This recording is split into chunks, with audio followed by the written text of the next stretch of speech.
নমস্কার, তোমাদের সকলের প্রিয় পাঠশালায় আরো একটি নতুন ক্লাস নিয়ে হাজির হলাম তোমাদের সামনে।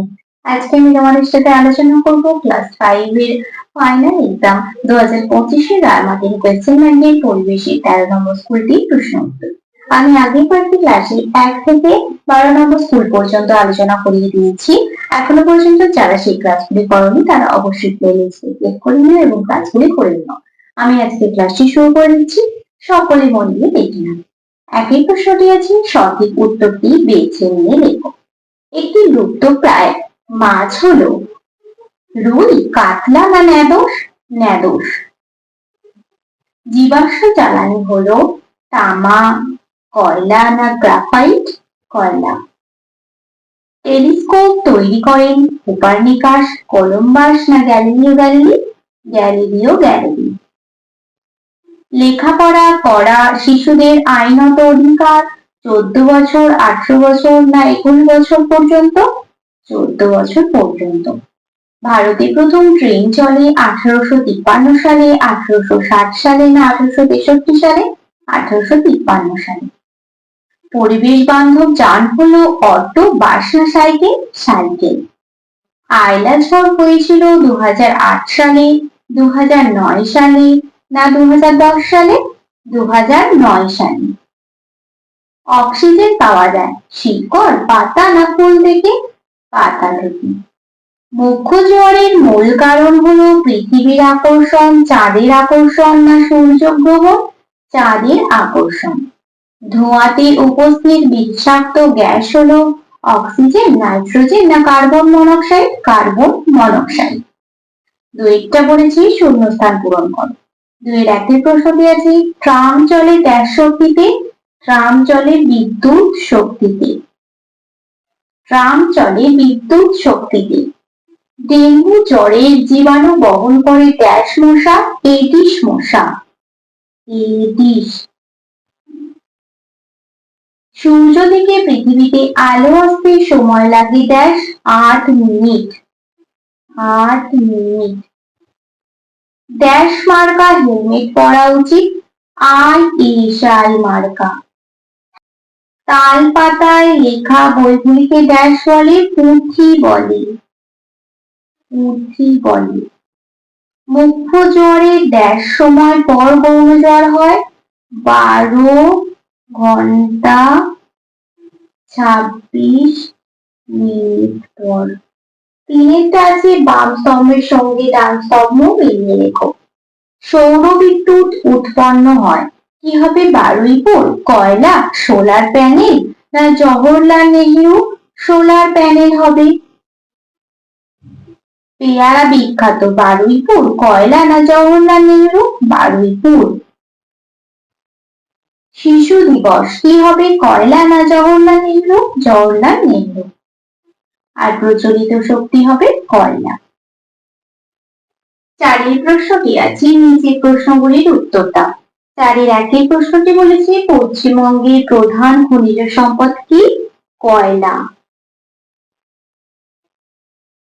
সূর্যের পর সবচেয়ে কাছের নক্ষত্রের নাম কি? Proxima Centauri. Proxima Centauri. সূর্যের পর সবচেয়ে কাছের নক্ষত্র হলো প্রক্সিমা সেন্টাউরি। বিদ্যুৎ কেন্দ্রে মস্ত পাখার মতো দেখতে যন্ত্রটির নাম কি? টারবাইন। টারবাইন। নৌকার হালের কাজটি দিক পরিবর্তন করতে সাহায্য করা?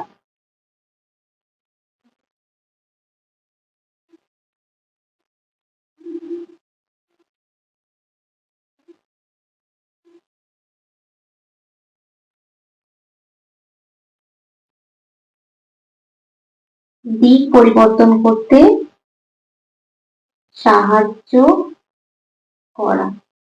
নৌকার হালের কাজটি দিক পরিবর্তন করতে সাহায্য করা।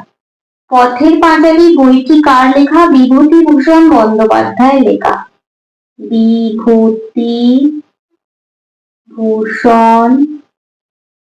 বন্দ্যোপাধ্যায়ের লেখা। পথের পাঁচালী বইটি বিভূতিভূষণ বন্দ্যোপাধ্যায়ের লেখা। 4-6 প্রশ্নটি হচ্ছে মাজার কি? পীর সাহেবের কবরস্থান। পীর সাহেবের কবরস্থান। মাজার কি? পীর সাহেবের কবরস্থান। আমার কথাগুলো ভালোভাবে শুনবে। 4-7 প্রশ্নটি আছে আজাদ হিন্দ ফৌজ কে গঠন করেছিলেন? রাস বিহারী বসু গঠন করেছিলেন এবং পরবর্তী কালে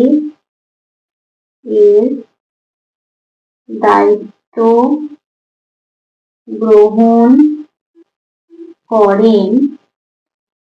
নেতাজি সুভাষচন্দ্র বসু। রাসবিহারী বসু গঠন করেছিলেন এবং পরবর্তীকালে এর দায়িত্ব গ্রহণ করেন নেতাজি সুভাষচন্দ্র বসু। 4-8 প্রশ্নটি আছে ভুটানের কোথায় জলবিদ্যুৎ কেন্দ্র আছে? ঝালংয়ে।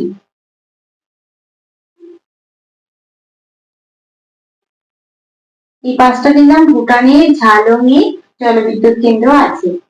পাহাড়ি এলাকায় পাওয়া যায় পেঁপের মতো খেতে ফলটির নাম কি? স্কোয়াশ। স্কোয়াশ। 10 প্রশ্নটি আছে পূর্ণগ্রাস সূর্যগ্রহণ কখন দেখা যায়? দেখেছি সূর্য ও পৃথিবীর মাঝখানে চাঁদ এক সরল রেখায় অবস্থান করলে চাঁদের ছায়া পৃথিবীর উপর এসে পড়ে। পৃথিবীর সেই অংশ থেকে সূর্যকে একেবারেই দেখা যাবে না, সেখানে পূর্ণগ্রাস সূর্যগ্রহণ হবে। এই গ্রহণ চলাকালীন সম্পূর্ণ সূর্যই চাঁদের আড়ালে চলে যায়, তাই পৃথিবী থেকে আর সূর্যকে একেবারেই দেখা যাবে না, কিছুক্ষণের জন্য চারিদিক অন্ধকার হয়ে যাবে। 5 প্রশ্নটি আছে নিজের প্রশ্নগুলির উত্তর দাও। 5-1 প্রশ্নটি বলছে হরপ্পা বান কাকে বলে? দেখো এটা 5-1 প্রশ্ন। হরপ্পা বান কাকে বলে? পার্বত্য অঞ্চলে নদীগুলি নুড়ি পাথর জমে অগভীর হয়ে গেছে, ফলে হঠাৎ প্রচুর বৃষ্টি হলে নদী অত জল বয়ে নিয়ে যেতে পারে না। তখন নদীর দুকুল ছাপিয়ে বিশাল জলপ্রবাহ সবকিছু ধুয়ে নিয়ে নিচের দিকে নামতে থাকে, একে হরপ্পা বান বলে। 5-2 প্রশ্নটি আছে চন্দ্রগ্রহণ কয় প্রকার ও কি কি? দেখো লিখেছি চন্দ্রগ্রহণ 2 প্রকার, যথা পূর্ণগ্রাস চন্দ্রগ্রহণ আর খণ্ডগ্রাস চন্দ্রগ্রহণ। 5-3 প্রশ্নটি আছে অরণ্য থেকে আমরা কি কি পাই? এটা 5-3 প্রশ্ন। বন থেকে বা অরণ্য থেকে আমরা কি কি পাই? বাঁচার জন্য অক্সিজেন, আসবাবপত্র তৈরি কাঠ, ওষুধ, মোম ও মধু, ফুল ফল, জ্বালানির কাঠ, কাগজ, মশলা, দড়ি, আঠা, ধুনা, রেশম, রবার, গদ, রজন। 5-4 প্রশ্নটি আছে ভূমিকম্পের সময় আমাদের কি করা উচিত? দেখো এটা আমাদের 5-4 প্রশ্ন। ভূমিকম্পের সময় কি করা উচিত? 1 বাড়ির ভিতর থেকে ফাঁকা জায়গায় চলে আসা, 2 বার হতে না পারলে টেবিল খাট বা শক্ত কিছুর তলায় আশ্রয় নেওয়া, 3 লিফটের বদলে সিঁড়ি দিয়ে নেমে আসা। আর লিখবে গ্যাস, মোমবাতি, হিটার প্রভৃতি জ্বলন্ত বস্তু নিভিয়ে দেওয়া। এটা তোমরা পাশে লিখে নেবে যে গ্যাস, মোমবাতি, হিটার প্রভৃতি জ্বলন্ত বস্তু নিভিয়ে ফেলা। আর লিখবে বিদ্যুৎ ও জলের সরবরাহ বন্ধ করা। তারপর দেখো আবার 5-5 প্রশ্নতে দিয়েছি জলচক্র বলতে কি বোঝো? দেখো 5-5 প্রশ্ন সূর্যের তাপে পুকুর, নদী, সমুদ্রের জল বাষ্প হয়ে উপরে উঠে যায়, উপরে উঠে ঠান্ডা হয়ে মেঘে পরিণত হয়। মেঘ থেকে বৃষ্টি রূপে জল পুকুর, নদী, সমুদ্রে ফিরে আসে। সূর্যের তাপে আবার পাহাড়ের মাথায় সঞ্চিত বরফগুলি জল এবং বাষ্প হয়ে উপরে উঠে যায়। এইভাবে জল কখনো মেঘে, কখনো বৃষ্টি, আবার কখনো বরফ রূপে আকাশ আর পৃথিবীর মধ্যে ক্রমাগত ঘুরে চলেছে, একে জলচক্র বলে। 6 প্রশ্ন দেখো শিশুদের 5টি অধিকার সম্পর্কে আলোচনা করো। দেখো এটা 6 প্রশ্ন।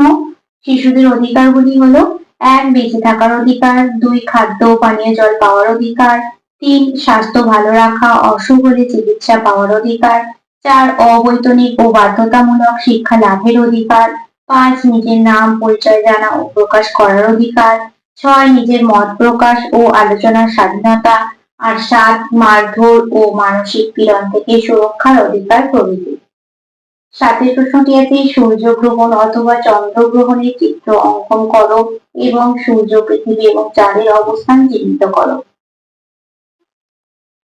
দেখো এটা সূর্যগ্রহণের চিত্র, সূর্য, চাঁদ আর পৃথিবী।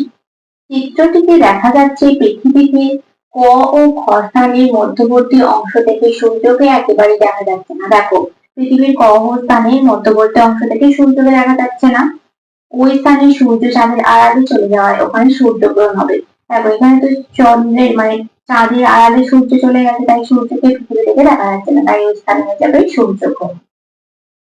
আর দেখো এটা চন্দ্রগ্রহণের ছবি, সূর্য, পৃথিবী আর চাঁদ। চিত্রটিতে পৃথিবীর ছায়া চাঁদের উপর পড়ায় ক ও খ স্থান থেকে চাঁদ দেখা যাবে না। দেখো যে ক আর খ স্থান থেকে চাঁদকে দেখা যাবে না, ওই স্থানে চন্দ্রগ্রহণ হবে। তাহলে দেখো আজ আমি তোমাদের ক্লাস 5 এর পরিবেশে 13 নম্বর স্কুলটিও আলোচনা করিয়ে দিলাম। আজকে ক্লাসটি তাহলে আমি এখানে শেষ করছি খুব তাড়াতাড়ি, আর একটি নতুন ক্লাস নিয়ে হাজির হবো তোমাদের সামনে। যদি তোমাদের আজকে ক্লাসটি ভালো লেগে থাকে তাহলে অবশ্যই লাইক করে দিও এবং বন্ধুদের সাথে শেয়ার করতে কিন্তু একবারে ভুলো না। আর যদি কোনো প্রশ্নের উত্তর জানার থাকে অবশ্যই কমেন্ট করে জানাতে ভুলবে না। সকলে সুস্থ থাকবে, স্বাভাবিক থাকবে, সকল কথা সম্পর্ক ধন্যবাদ।